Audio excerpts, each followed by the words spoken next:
Hoje nós vamos estudar a lição de número 5 dessa revista. Estamos estudando Em Defesa da Fé Cristã. Hoje nós vamos estudar a aula Jesus é Deus, quinta aula do primeiro trimestre de 2025. Uma aula extremamente importante. Em aulas anteriores a gente viu a encarnação do Verbo na terceira aula. Nós vimos Deus é triuno na aula quarta. E hoje nós vamos ver especificamente a divindade de Jesus. As heresias dos primeiros séculos sempre combateram a divindade de Jesus. E a aula de hoje é uma apologética. Hoje nós vamos defender a divindade de Jesus. Vamos defender Jesus perfeitamente homem e perfeitamente Deus. Nossos objetivos hoje, então, demonstrar na Bíblia a natureza divina de Jesus, explicar a heresia do arianismo, e também apresentar as implicações do arianismo na atualidade. A leitura bíblica em classe durante a semana é muito importante, tá bom? Porque a gente tem aspectos importantes aqui da divindade de Jesus na leitura bíblica diária, que vai de segunda até sábado. O texto áureo da lição de hoje realmente é um texto áureo extremamente importante e é o centro, é o âmago das escrituras bíblicas, na minha opinião, é a maior defesa que foi feita em relação à divindade de Jesus. Todos os demais evangelistas começam narrando a genealogia de Jesus e a vida de Jesus nessa terra, mas o evangelista João transcende, ele começa na eternidade. O texto áureo diz: no princípio era o Verbo, e o Verbo estava com Deus, e o Verbo era Deus. Nós temos dois verbos importantíssimos aqui, que é o verbo era e o verbo estava. Nós vamos discutir a respeito desses dois verbos. Outras palavras importantes que nós temos aqui é princípio, verbo e Deus. São outras três palavras, dois verbos e três palavras importantíssimas no texto áureo. Por isso a gente já vai gastar um tempinho no texto áureo. E o texto áureo também, ele está inserido na leitura bíblica em classe. Então, fazendo esse comentário aqui, a gente já começa também falando sobre a leitura bíblica em classe. Os dois verbos era e estava são importantes porque eles falam da natureza dessa terceira pessoa da Trindade. Fala da natureza de Jesus. Em aulas anteriores eu já citei esse versículo aqui em grego dezenas de vezes. E hoje, claro que nós vamos falar dele em grego, né? Porque afinal de contas ele hoje é o texto áureo, é um texto-chave nessa defesa de Jesus como Deus. Então, no grego vai ficar assim: enarhi inologos, que o logos en proston theon, que theos inologos. Palavras importantes que nós temos aqui dentro desse texto áureo são arhi, que é princípio. Esse princípio aqui, ó, enarhi inologos, no princípio era o verbo. Então vamos destacar a palavra princípio e o verbo era. Esse princípio aqui, ele é mais antigo do que o princípio do livro do Gênesis. O texto no Gênesis é em hebraico e lá nós temos Bereshit bara Elohim et hashamayim ve'et haaretz. Então esse Bereshit, no princípio, Be é no e Reshit é princípio. Esse Reshit, esse princípio do Gênesis, é o princípio da criação. Mas, antes de começar a criar, o Criador já existia. Então, o princípio de João, esse arhi é grego, reshit hebraico, esse arhi de João aqui, aponta para aquele Criador do Gênesis. Nós temos um versículo na Bíblia, vai aparecer aqui na legenda agora para você, que diz que todas as coisas foram feitas por ele, e sem ele nada do que foi feito se fez. Daqui a pouquinho nós vamos citar esse versículo aqui e vamos comentá-lo. Mas esse arhi de João então aponta para aquele Criador que está criando no Gênesis. Aquele Criador estava fora do tempo. Quando aquele Criador se move para criar, não existia nada. Por isso João diz aqui, ó, enarhi inologos, no princípio era o verbo. Esse era, então, é um verbo importantíssimo. E depois o texto continua dizendo, e o verbo estava com Deus. Esse estava, no português é pretérito imperfeito, né? Indica continuidade. Estava sempre com Deus. Não é um pretérito perfeito, que seria esteve com Deus. Não. O pretérito imperfeito indica uma ação contínua. estava com Deus, sempre esteve com Deus. E depois ele reforça, e o verbo era Deus. Então o era, que também indica continuidade, aparece 2 vezes aqui no texto áureo, para defender a eternidade desse verbo. O termo grego logos pode ser traduzido por verbo ou por palavra. Se a gente for usar palavra, então vamos dizer que no princípio era a palavra, e a palavra estava com Deus, e a palavra era Deus. E nós vamos ter versículos na Bíblia que vão dar para nós uma ponte hermenêutica muito forte, dizendo que Jesus Cristo é a palavra de Deus. Um texto fortíssimo no livro do Apocalipse, no capítulo 19, vai dizer que o nome pelo qual se chama é a palavra de Deus. Esse verbo aqui, então, de João capítulo 1, versículo 1, ele é Jesus. Ele estava com Deus e ele era Deus. O versículo 1 de João, então, fala de acontecimentos anteriores à linha existencial, à linha do tempo, ao nosso plano existencial. Esse princípio, então, ele é anterior ao Gênesis. No princípio era o verbo. Existia o verbo, né? O verbo sempre foi, sempre existiu. Não teve princípio, não tem meio, não terá fim. É eterno. Esse é o conceito de eternidade. Alguma coisa que não tem princípio e não terá fim. No princípio era. Por isso o verbo era, no nosso idioma, expressa continuidade. E estava também expressa continuidade. Isso aqui já é suficiente para entender e defender a divindade de Jesus. Quando a gente fala de logos, é muito importante a gente diferenciar pelo menos 2 perspectivas dessa palavra. O logos na filosofia e o logos na teologia. Eu tenho um vídeo aqui onde eu falo especificamente sobre isso, então eu vou deixar aqui para você assistir no card, tá bom? O logos filosófico e o logos de João. Mas claro que eu preciso dar uma pinceladinha aqui, né? Porque você está assistindo a aula agora e você precisa entender esse conceito. Na filosofia, o logos, que foi pronunciado, esse termo foi usado pela primeira vez por Heráclito, 6º, 7º século antes de Cristo, e para Heráclitos o logos é a inteligência do universo. Vou deixar mais um card para você entender esse conceito de logos. O estoicismo é um sistema filosófico que entende que o logos, na mesma perspectiva de Heráclito, que o logos é a inteligência do universo. É a lei que rege o universo. Eu vou deixar para você aqui nesse card um vídeo, os 3 pilares do estoicismo. Ali você vai entender o que é logos, o que é physis e o que é ética no estoicismo. Se você entender esses 3 pilares, você vai entender o pensamento de Heráclito. E você vai entender o que o logos era para Heráclito. E você vai entender o que o logos é para todos os filósofos, tá bom? Na filosofia, então, o logos é impessoal.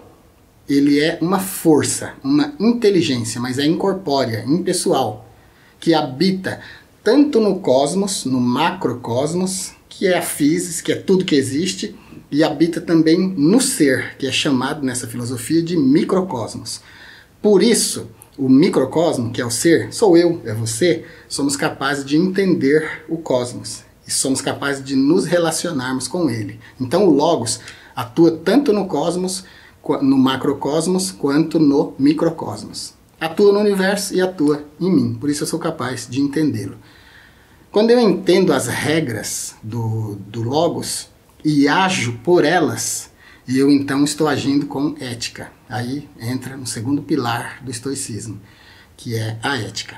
Nós temos o logos, a ética e a physis. O que é a physis? A physis é a matéria, é tudo o que existe. Então existe uma estreita relação entre physis, que é tudo que existe, é o cosmos, né? É tudo que existe no universo, o logos, que é a inteligência administradora desse universo, e a ética. O que é a ética? Eu, você, a humanidade agindo de acordo com essas leis do logos. Heráclito dizia então que o logos é comum a todos, mas nem todos escolhem viver de acordo com essa regência do logos. Isso aí, então, é o logos na filosofia. E na teologia? Na teologia, no cristianismo, na teologia cristã, e principalmente na abordagem de João, que João foi o único que mencionou o termo logos, né? Então, na teologia joanina, o logos, ele é uma pessoa. E ele é mais do que uma pessoa. O logos é Deus, é divino, é pessoal. Então, quando João fala do Logos, ele está falando de uma pessoa. Quando os filósofos falam de Logos, eles estão falando de uma força impessoal que rege o universo, tá bom? Então, são duas coisas completamente diferentes. O Logos de João é pessoal e é divino. No princípio era o Verbo, e o Verbo estava com Deus, e o Verbo era Deus. No grego aparece o termo Logos claramente, enarchi enologos. No princípio era o verbo. Esse verbo é a palavra. Só que essa palavra cria todas as coisas, essa palavra que pode até de certa perspectiva ser vista como uma força criadora que cria todas as coisas, embora não é impessoal, é pessoal, porque está dito aqui que ele era verbo, estava com Deus e era Deus. E na aula passada, que nós estudamos o Deus triuno, nós vimos que esse Deus é pessoal. Tem vontade, tem ação, determina coisas, né? Então, o nosso Deus é um Deus pessoal, que subsiste, inclusive, em 3 pessoas. Se você não entendeu isso ainda, é só assistir a aula anterior. Todas as notas de grego que eu citar aqui, eu vou deixar lá no nosso blog, no artigo da nossa aula, tá bom? E vou deixar o link aqui na descrição. É só você dar um clique aqui no link, você vai para o nosso blog, você vai poder ler, imprimir, copiar, colar, levar para a sua aula. Inclusive a frase de Heráclito aqui, logos estequinos, alipose sosenos idian errontes phronesin. É a frase que ele diz, o logos é comum a todos, mas a maioria vive como se tivesse uma compreensão própria dele, né? Então essa frase também vai ficar lá em grego para você, caso você queira fazer algum uso dela. Então Heráclito entendia que a gente tinha que ser ético, e ser ético seria viver conforme as regras do Logos, mas nem todo mundo é ético, segundo o conceito estoico, né? Segundo o conceito de Heráclito. Então o texto áudio já deu para nós um entendimento muito grande e um entendimento central das Escrituras, a maior defesa que as Escrituras trazem de que Jesus é Deus. Eu acredito que quase que não tem jeito de falar mais claramente do que João falou, né? João falou expressamente que o Verbo era Deus. Quando a gente pega a tradução do Novo Mundo das Testemunhas de Jeová, a gente vai falar lá para o finalzinho da aula, a gente vê que João capítulo 1, versículo 1, na Bíblia deles, em vez de dizer, no princípio era o Verbo e o Verbo estava com Deus e o Verbo era Deus, e a Bíblia, a tradução do Novo Mundo das Testemunhas de Jeová, diz que o Verbo era um Deus. Então esse descaracteriza completamente a divindade. A expressão era um Deus descaracteriza completamente, porque um Deus ele pode ser da mitologia romana, pode ser da mitologia nórdica, pode ser da mitologia grega, pode ser qualquer Deus, qualquer divindade antropomórfica. Mas Jesus não é uma divindade antropomórfica, né? Apesar de ele ter encarnado, mas do ponto de vista estrito, na sua natureza ele é divino, ele é o único Deus, Elohim Echad. Assistindo a aula anterior, você vai entender esse negócio de Elohim Echad, Deus único, único Deus. Como assim é único e subsiste em 3 pessoas? Aí você tem que assistir a aula anterior, tá bom? Então as testemunhas de Jeová descaracterizam o verbo divino, dizendo que ele não dizem que ele era Deus, mas que ele é um Deus. E aí quebra todo o texto, né? Na leitura bíblica em classe, a leitura bíblica em classe está em João capítulo 1, versículos de 1 a 4 e versículos 9 até o 14. Os versículos de 1 a 4 de João, nós temos uma aula exclusiva, onde eu explico isso no grego, tá bom? Eu vou deixar todo escrito aqui em português e em grego. Eu não vou ler aqui para não ficar cansativo, tá bom? Tem muita gente que gosta de ver quando a gente faz as citações em grego, em hebraico e tal, mas eu não vou fazer citação em grego aqui para não ficar cansativo, mas eu vou deixar na descrição a aula completa, onde eu falo detalhadamente sobre os versículos de 1 a 4 de João, que são esses aqui, que estão na leitura bíblica em classe, tá bom? Vou deixar aqui na descrição para você. Aqui na introdução, o apóstolo João, como judeu monoteísta, instruído na sinagoga, ele não está apresentando um novo Deus, mas está colocando o verbo dentro da divindade que os seus pais acreditavam. Então olha que João era judeu.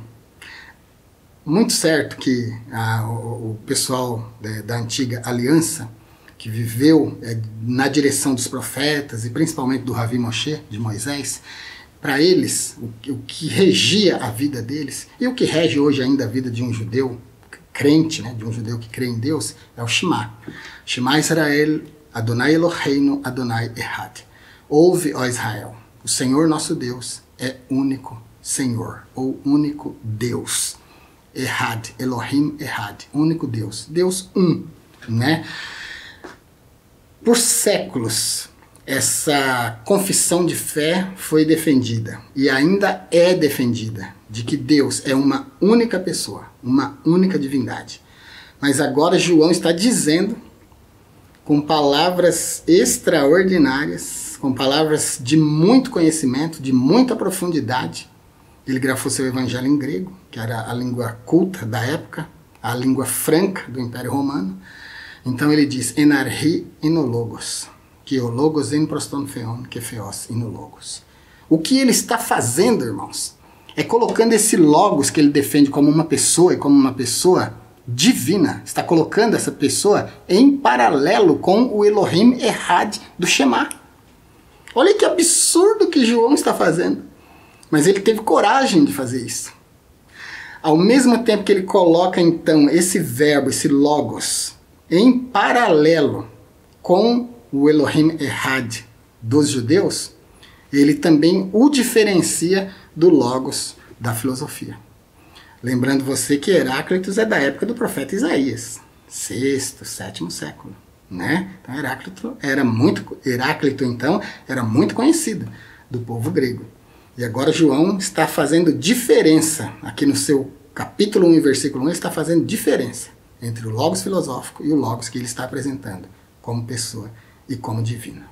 A divindade de Jesus, então, ela é revelada ao longo das Escrituras. No Antigo Testamento de forma implícita, no Novo Testamento de forma muito clara, muito explícita. O profeta Isaías tem uma escritura, Isaías 7,14, que é muito clara. A gente nem pode usar o termo implícito para essa escritura. Lá nós temos Lahem etem Adonai hulahem ot ine ha'alma ara veyoledet ben vekara shmo Immanuel. O termo Immanuel que aparece aqui, Emmanuel, é Deus conosco. O texto traduzido é, portanto, mesmo o Senhor vos dará um sinal, eis que uma virgem conceberá e dará à luz um filho e chamá-lo-ão pelo nome de Emmanuel, que traduzido é Deus conosco. Na aula A Encarnação do Verbo, esse versículo aqui foi muito bem explicado, foi muito discutido. Então aqui a gente vai se deter só no termo Emmanuel, tá bom? Immanuel, Deus conosco. A virgem que concebeu foi Maria, e todos nós sabemos que ela deu à luz a Jesus. Inclusive o anjo, quando vem anunciar Jesus, diz que era para pôr nele o nome de Yeshua. Yeshua, no hebraico, é Salvador, tá bom? Ele é Yeshua HaMashiach, Jesus o Cristo, aquele enviado por Deus para nos livrar dos nossos pecados. Inclusive, quando o anjo diz para Maria que era para pôr nele esse nome, Yeshua, ele diz para ela que ele salvaria o povo dela dos seus pecados. E Isaías está profetizando esse momento. Isaías está profetizando a concepção de Maria. Eu expliquei muito bem isso na aula A Encarnação do Verbo. Vale a pena você assistir. Então Isaías está profetizando sobre esse momento. E ele diz que essa criança que nasceria, ela seria chamada de Immanuel, Deus conosco. Isaías então está dizendo que Jesus é Deus, que Jesus participa da divindade, que Jesus é perfeitamente Deus e perfeitamente homem. É por isso que eu disse para vocês que o Antigo Testamento traz passagens que defendem a divindade de Jesus e o Novo Testamento é muito farto nessa questão. Tópico 1, a doutrina bíblica da divindade de Jesus. Item 1 do tópico 1, Jesus é Deus. No Novo Testamento, então, a gente tem muitas citações diretas sobre a natureza divina de Jesus. A mais forte de todas é a que nós gastamos bastante tempo nela, que é João capítulo 1 e versículo 1. No princípio era o Verbo, e o Verbo estava com Deus, e o Verbo era Deus. Nós temos aqui em João 20, 28, Tomé dizendo, Senhor meu e Deus meu. Então, Tomé está reverenciando Jesus como Deus. Todo judeu, lembra disso, todo judeu sabe, tem a ideia e confessa no Shema Israel, que Adonai é Eloheinu, e é Ehad, é o Senhor nosso Deus e é único. Mas agora, Tomé, um judeu, está chamando Jesus de meu Deus. Isso não teria nenhum cabimento se esses homens não estivessem completamente convencidos da divindade de Jesus. Eles jamais falariam isso. João jamais grafaria num livro. Livro é história. Escrever num livro é gerar história. João jamais escreveria no seu livro. Ainda mais naquela parte em que vai ficar claro na mente de todo mundo, que é o capítulo 1 e o versículo 1. É o início mesmo da sua narrativa. E lá ele diz que esse Logos, que esse verbo é divino. Participa da divindade. Esteve sempre com a divindade. Depois, nós temos Filipenses 2 e 6. Estou lendo aqui as 4 primeiras referências aqui na versão ARC. Sendo em forma de Deus, não teve por usurpação ser igual a Deus. Sendo em forma de Deus. Morfofeos. Morfo, forma, do grego. É a forma, é a forma que Jesus tinha quando ele estava lá com Deus. É disso que Filipenses 2 e 6 está falando. Tinha a forma de Deus, ou seja, participava completamente da divindade. Não tinha encarnado ainda, sendo em forma de Deus. Aí quando encarna, não tem por usurpação, desejo, vontade de ser igual a Deus, mas aniquila-se a si mesmo, se desfazendo dos atributos completamente divinos, como onipresença, né, onipotência. Onisciência a gente percebe ele deixando claro que usava de vez em quando, mas ele então se esvazia disso. É a kenosis, é a doutrina da kenosis, porque não teve por usurpação ser igual a Deus. Mas o que importa é a primeira parte desse versículo, sendo em forma de Deus. Colossenses 2, versículo 2, vamos ler o 1 e o 2 para a gente ganhar um entendimento, vai dizer que Cristo é Deus. Porque quero que saibais quão grande combate tenho por vós e pelos que estão em Laodiceia, e por quantos não viram o meu rosto em carne, para que os seus corações sejam consolados e estejam unidos em amor e enriquecidos da plenitude da inteligência, para o conhecimento do mistério de Deus, Cristo. Então, esse Deus apresentado em Colossenses 2:2 é Cristo. Está dito textualmente aqui. A gente tem em Tito 2 e 3, na Nova Almeida atualizada, e a manifestação da glória do nosso grande Deus e Salvador, Jesus Cristo. Nosso grande Deus e Salvador, Jesus Cristo. Então esse E faz a junção, liga uma coisa à outra, liga o nosso Deus ao Salvador, Jesus Cristo, dizendo que é a mesma coisa, é a mesma pessoa. Na 2 de Pedro 1:1, também na Nova Almeida atualizada, aos que conosco obtiveram fé igualmente preciosa na justiça do nosso Deus e Salvador, Jesus Cristo. A letra E aqui também na 2 de Pedro 1:1, fazendo a junção entre nosso Deus e Salvador, Jesus Cristo. Nosso Deus e Salvador é Jesus Cristo. Então, aqui também mostrando a divindade de Jesus. Para os primeiros apóstolos, então, a divindade de Jesus não era nenhum problema. Eles entendiam isso claramente. Eu disse em aulas anteriores aqui que eles não tinham dificuldade como os dessa era moderna têm, porque eles viveram com Jesus. Eles tocaram em Jesus, eles abraçaram Jesus. Tomé, que não acreditou muito na ressurreição, Jesus disse para ele assim, vem aqui, Tomé, põe a tua mão aqui na minha mão, põe aqui no meu lado, para você ver que sou eu mesmo. E ele já tinha entendido, o próprio Tomé falou agora há pouco aqui. E é nessa hora que ele fala, Senhor meu e Deus meu, na hora que ele toca e vê, percebe que realmente é o mesmo Jesus. Então ele chama ele de Deus. Então esses versículos que a gente leu fazem defesa da divindade de Jesus. E no item 2 do tópico 1 a gente vai ter os atributos absolutos, os incomunicáveis de Jesus. Os atributos incomunicáveis, eles refletem a perfeição e a essência de Deus. Por isso ele não pode dar para ninguém, a não ser que essa pessoa seja Deus, né? Então, somente 3 pessoas participam dos atributos absolutos, que é onipresença, onisciência e onipotência. A gente pode acrescentar imutabilidade, eternidade, porque só Deus tem esses atributos.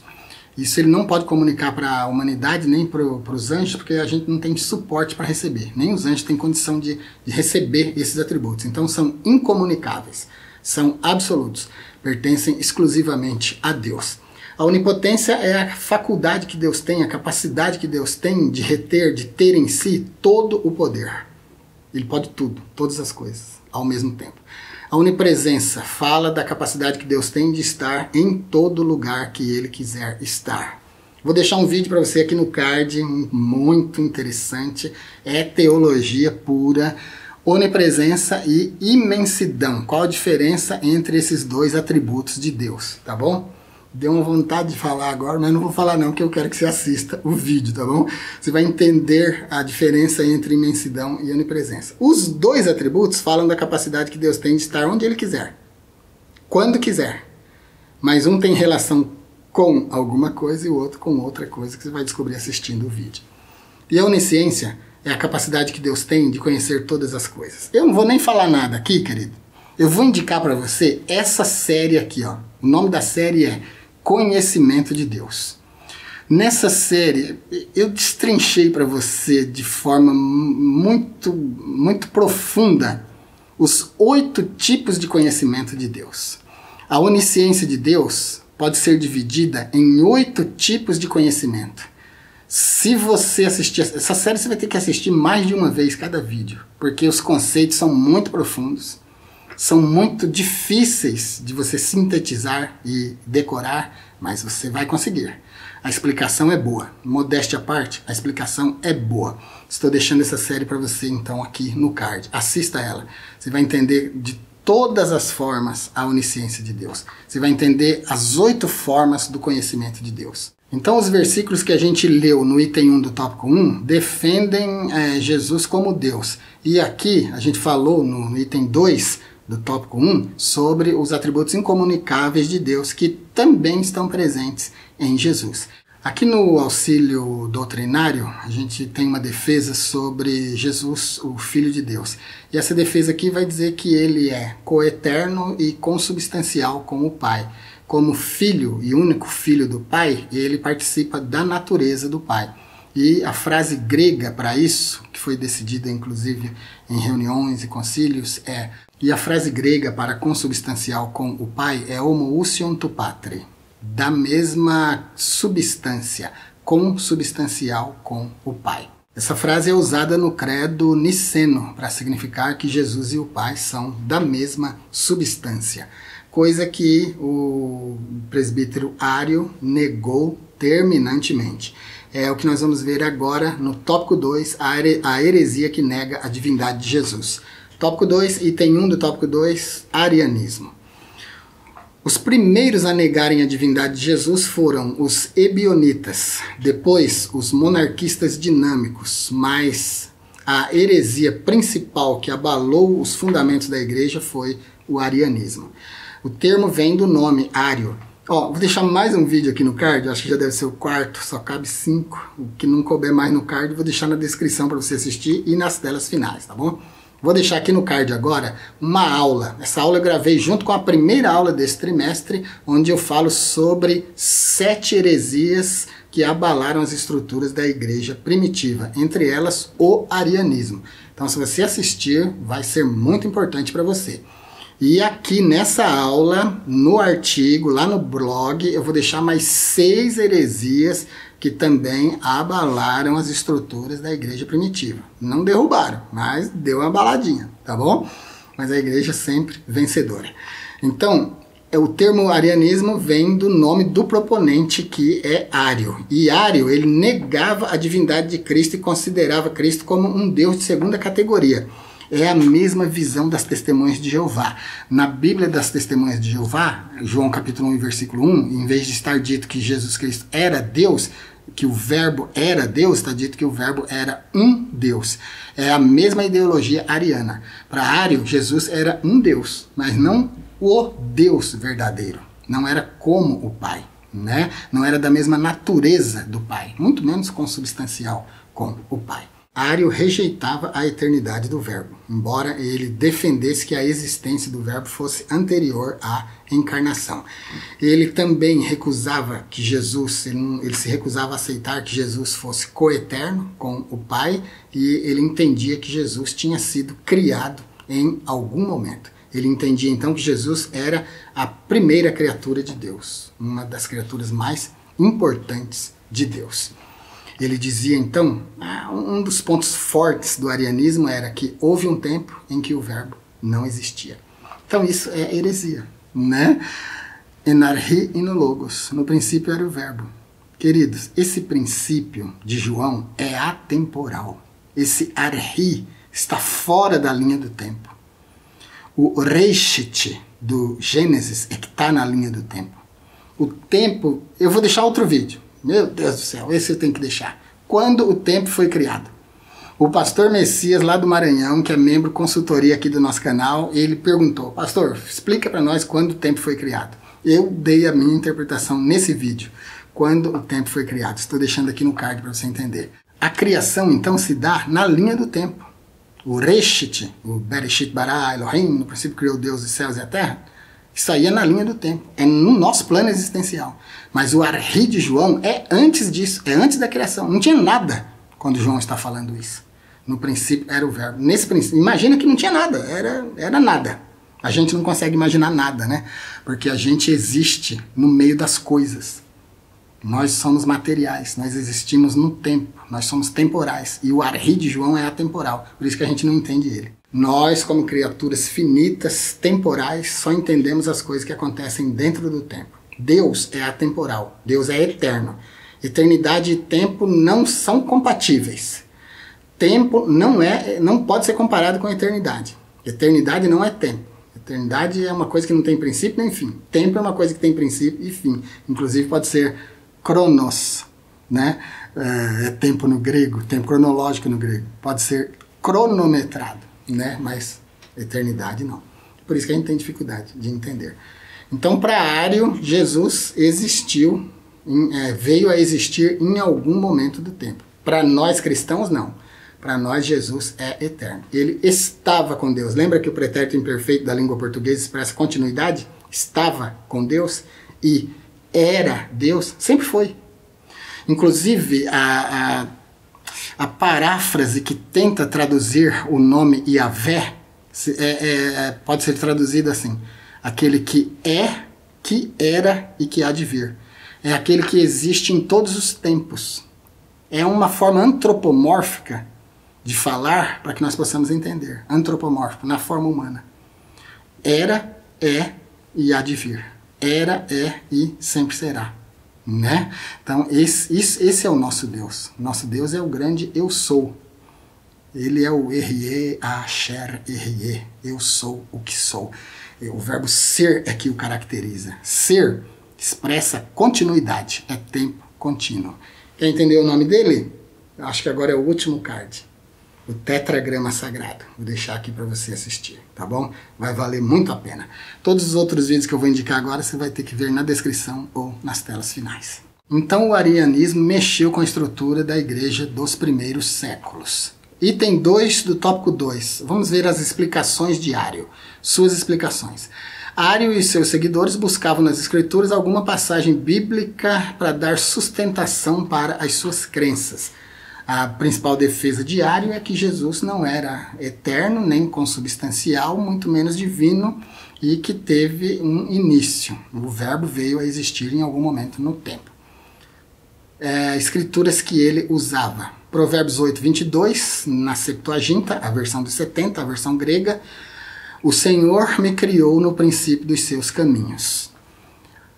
Leia depois o capítulo inteiro de Provérbios. Eu li Provérbios inteiro buscando somente o termo sabedoria. Aparece mais de 30 vezes. Fiz um estudo sobre isso que eu não vou falar aqui, tá bom?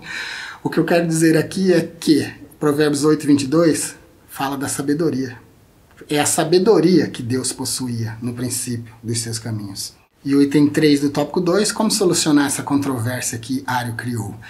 O Senhor me criou no princípio dos seus caminhos. Essa aqui é a versão dos 70, a versão grega, tá bom? E lá aparece o verbo criou. No hebraico, aparece o verbo hebraico Canane. Então, esse criou aqui, esse verbo Canane, indica uma criação, mas não uma criação a partir do nada. Literalmente, o texto está falando da sabedoria. Pode ler lá, você vai entender isso aí. Nós que interpretativamente encaixamos Jesus ali, como sendo a sabedoria de Deus, né? Então Jesus aparece ali como um tipo, como uma figura, mas não é o literal do texto. O literal ali é a sabedoria que está sendo criada ali. Mas o verbo no original hebraico não é criou, é possuiu. Tá bom? No hebraico vai estar assim: Adonai Kanani Reish Dareko, Kedem Mifealaiv Meas. O Senhor me possuiu no princípio dos seus caminhos e antes das suas obras mais antigas. Isso que o Senhor possuía no princípio dos seus caminhos era a sabedoria com a qual ele criou todas as coisas a partir do nada. Mas a versão dos 70, em vez de possuiu, traz criou. Aí gera um problema teológico, né, com esse criou. Vou deixar para vocês aqui agora, você vai poder acessar lá no nosso blog, 6 heresias que perturbaram, 7 heresias que perturbaram a igreja dos primeiros séculos. São essas heresias: o arianismo, o ebionismo, o monarquismo dinâmico, nestorianismo, monofisismo e pelagianismo e gnosticismo. Arianismo, gnosticismo, pelagianismo, eu estou falando naquela aula que eu indiquei para vocês, que deve estar aqui na descrição do vídeo. Tópico 3 da nossa aula: implicações do arianismo na atualidade. Item 1 do tópico 3, a tradução do Novo Mundo. Eu já falei aqui, eu já adiantei o comentário, até falei para vocês que ia chegar o momento aqui da gente falar mais diretamente sobre isso. A tradução do Novo Mundo é a tradução das Escrituras das Testemunhas de Jeová. A exemplo do arianismo, esse movimento usa essa tradução, que é exclusiva deles, e nessa tradução, como eu falei, vou repetir agora, João 1, capítulo 1, em vez de dizer no princípio era o verbo, e o verbo estava com Deus, e o verbo era Deus, diz, o verbo era um Deus. E esse no nosso idioma, é artigo indefinido. Não define uma pessoa como tal. É qualquer um. Era um Deus. Então, quando diz que o verbo era um Deus, pode ser um Deus antropomórfico, grego, romano, nórdico, qualquer tipo de divindade. Mas não o Theos, de João capítulo 1, versículo 1, né, que ele diz que é o Deus, o verdadeiro Deus, o Elohim Ehad. Tito 2 e 13, na versão ARC, que é essa versão dessa Bíblia aqui que eu recomendei para vocês, e na maioria das Bíblias, nas versões conservadoras, vai aparecer sempre desse jeito aqui. O versículo 13 do capítulo 2 de Tito diz assim, ó, aguardando a bem-aventurança e o aparecimento da glória do grande Deus e nosso Senhor Jesus Cristo. Então esse versículo 13 diz que esse Deus é grande e ele é o nosso Senhor Jesus Cristo. Mas na tradução do Novo Mundo das Testemunhas de Jeová, diz assim, ó, aguardando a bem-aventurança e o aparecimento da glória do grande Deus e do nosso Senhor Jesus Cristo. Quando acrescenta esse do, Jesus Cristo, então, aí o grande Deus não é mais adjetivo do nosso Senhor Jesus Cristo, mas ele se torna outra pessoa. Aí é como se Jeová, como se Iavé estivesse ao lado de Cristo. Olha, vamos citar de novo. Aguardando a bem-aventurança e o aparecimento da glória do grande Deus e do nosso Senhor Jesus Cristo. Viu que o do altera completamente o sentido? O do faz parecer que o grande Deus é Iavé e que nosso Senhor Jesus Cristo é o Salvador. Mas na versão ARC não. Na versão ARC não tem o do. Então é o aparecimento do grande Deus e Senhor, que é Jesus Cristo. Então esse grande Deus e o Senhor Jesus Cristo é a mesma pessoa. O que garante textualmente que Jesus é Deus. Aí no item 2 a gente tem um comentário aqui sobre os movimentos orientais. Nenhum deles reconhece a divindade de Jesus. Para os panteístas e monoteístas não existe trindade nem Jesus. Na nossa série Conceitos Teológicos e Filosóficos, vou deixar ela aqui na descrição para você, nós temos um vídeo exclusivo explicando o que é panteísmo, o que é monoteísmo, o que é panenteísmo, todos os ismos que a gente estuda em teologia de nível superior, que é bacharel, mestrado, tem tudo lá nessa série. Se você quiser saber, então, em detalhes o que é panteísmo e monismo, vá lá e assista. Você vai ter lá todos esses vídeos. Só dando uma explicaçãozinha rápida. Panta, do grego, que significa tudo. Inclusive aparece em João 1, capítulo 3, Panta de aftoieneto. Todas as coisas foram feitas por ele. Todas, todas. É um todo bem abrangente, um todo que envolve tudo. Panteísmo. Panta, Theos. É formado por duas palavras. Panteísmo é formado por panta mais Theos. Deus é tudo. Nessa doutrina, então, a natureza é Deus. O universo é Deus. Então, Deus não é pessoal no panteísmo. E o termo monoteísmo também é formado por dois termos gregos. Mono, que significa um, e Theos, que é Deus. Um Deus. Tudo é Deus. Monoteísmo e panteísmo são concepções muito próximas. Assista lá os dois vídeos que você vai entender bem. O movimento Hare Krishna, por exemplo, nega a divindade de Jesus e não acredita que ele seja o Salvador, pois vê o Senhor Jesus como um mero guia espiritual e uma das inúmeras encarnações de Krishna. Então, perceba que Jesus é propriedade do mundo, né? Para os muçulmanos ele é só um grande profeta, né? Mas não ao nível de Maomé. E para outras religiões ele é pessoa importante, é sempre alguém muito destacado, mas nunca divino, nunca é Deus, né? Nem para os judeus ele é Deus. Jesus só é Deus mesmo para os cristãos. E é essa defesa que nós viemos fazendo na aula de hoje até agora. E no item 3 do tópico 3, outros grupos. O Jesus do Alcorão, por exemplo, ele é um mero mensageiro. Não é reconhecido como Deus, nem como Filho de Deus, nem como Salvador, nem morreu, nem ressuscitou. Foi o que nós falamos em aula anterior, né? Onde eu mostrei o Alcorão para vocês e o que está escrito lá a respeito da morte e ressurreição de Jesus. E a gente tem ainda os grupos reencarnacionistas, que recusam acreditar na divindade absoluta de Jesus, na sua ressurreição dentre os mortos, e não reconhecem a sua singularidade. O Jesus deles não passa de mais um médio ou de um grande mestre filosófico. Um dos grandes mestres e filósofos da sua religião. No entanto, a Bíblia mostra Jesus como a gente já defendeu fartamente na lição de hoje. Nós começamos dizendo que ele, no princípio, era Deus, estava com Deus, né? Sempre esteve com Deus. No princípio, ele era o verbo. Eu expliquei a diferença entre o verbo na filosofia e na teologia para você entender que esse verbo reivindica uma divindade. Ele estava com Deus, que fala da sua eternidade, e ele era Deus, que fala da sua natureza. Então é isso. Essa foi a aula de hoje. Espero ter ajudado você. Olha, para você assistir as nossas aulas, você tem que ter bastante paciência, né? Não adiantar, não pular o vídeo, senão você perde, né? Mas se você chegou até aqui, parabéns para você. Você tem bastante material para levar para a sua aula.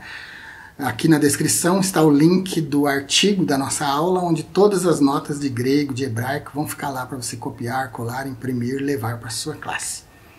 Se você gosta do que você vê aqui, se está gostando das nossas aulas, mas ainda não se inscreveu, se inscreva. Se inscrevendo você nos ajuda. Se inscreva, compartilhe, deixe um like, porque tudo isso ajuda o nosso canal. Compartilhe com todo mundo que você conhecer. Nós queremos que as aulas da Escola Bíblica cheguem ao máximo de pessoas possível, tá bom? Se quiser falar direto comigo, se torne membro do nível consultoria. Assim você vai ter meu número de telefone e a gente vai poder conversar, você vai poder tirar suas dúvidas. Você vai gostar de conversar comigo. Fique com Deus e até a nossa próxima aula.